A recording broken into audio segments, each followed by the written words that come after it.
Hello friends. నేను మీ పద్మిని శోభ. ఈరోజు మన టాపిక్ ఏంటంటే పెప్పర్, మిరియాలు. టాపిక్‌లోకి వెళ్ళే ముందు మీలో ఎవరైతే మన ఛానల్‌ని మొదటిసారిగా చూస్తున్నారో మన యొక్క మదర్ హార్ట్ ఛానల్‌ని లైక్, షేర్ అండ్ సబ్స్క్రైబ్ చేసుకోండి ఫ్రెండ్స్. భారతదేశం ప్రధానంగా పండించే పంటల్లో మిరియాలు ఒకటి. అయితే ఈ మిరియాలు 3 రకాలు.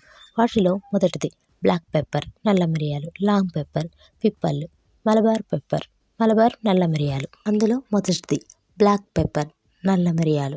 నల్ల మిరియాలు భారతదేశంలో ప్రాచీన కాలం నుంచి మసాలా దినుసుగా ఉంది. ఇది దక్షిణ భారతదేశానికి చెందినవి. కర్ణాటక రాష్ట్రం భారతదేశంలో నల్ల మిరియాలను అత్యధికంగా ఉత్పత్తి చేస్తుంది. అది long pepper, పిప్పళ్ళు.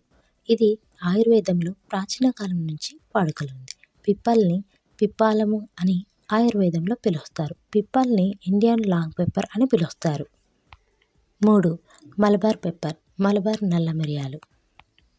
3 Malabar pepper, Malabar నల్ల మిరియాలు.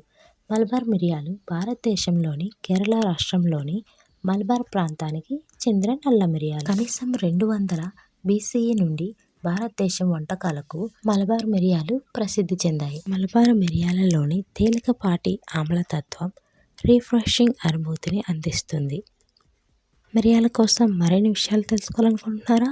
అయితే మన యొక్క మదర్ హార్ట్ ఛానల్ని లైక్, షేర్ అండ్ సబ్స్క్రైబ్ చేసుకోండి, కామెంట్ చేయండి. అలాగే బెల్ ఐకాన్ని క్లిక్ చేసి ఆల్లో పెట్టుకోండి. కొత్తగా వీడియో చేసి మీకు నోటిఫికేషన్ వస్తుంది. బాయ్.